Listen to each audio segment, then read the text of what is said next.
Before Star Wars Battlefront became a console sensation in its current form, a version of it was released on the PC in the early 2000s. This first-person shooter was released alongside a massive number of Star Wars titles that hit the shelves to capitalize on the commercial success of the movie prequels. Being a fan of Star Wars, I could have probably picked out a number of first-person shooters, racing games and similar that all came out at the same time. Certainly, I will do a video on Galactic Battlegrounds, which is a favorite of mine, but I've picked this one because I have a fondness for this genre. Like most games of this type, you select a team, in this case Rebels or the Imperial Forces. I always seem to favor the Imperial Forces. And again, like many other games of this type, you have different classifications of role you can play, those being Stormtrooper, which is your normal soldier, Shock Trooper with a heavy weapon, Scout Trooper with a long-range weapon, Engineer, Officer and the evil-looking Dark Trooper. The Rebels have similar units with the same capabilities, neither team really having an unfair advantage over the other.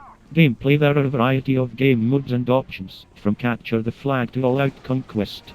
Likewise, there's a massive amount of locations and maps to play in, all from the Star Wars universe. Some are on planets as first-person shooters, some in spacecraft, and a good few that you can fly fighter and bomber spacecraft as well. On this map we're inside the Death Star, dealing with a Rebel assault.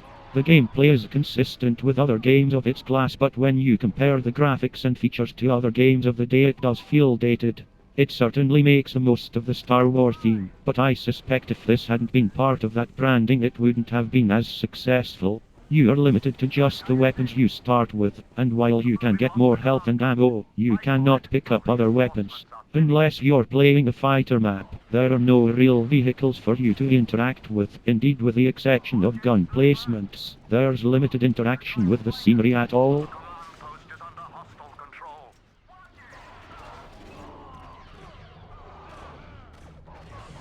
It's not all doom and gloom, however.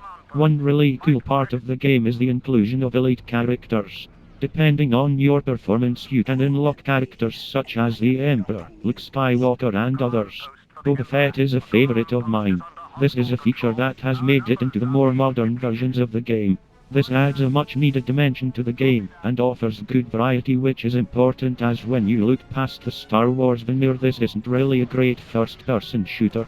I am a massive fan of the Battlefield series, and one day I'll get round to doing a video on that, but when I compare this to Battlefield 1942, it does come up lacking.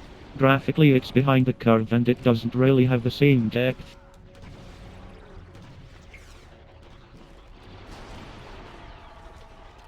So, why do a review on it, you ask? Well, I love Star Wars, and despite it all, I still enjoy the game. If you gave me a choice, I'd still go Battlefield, but this is an interesting distraction once in a while.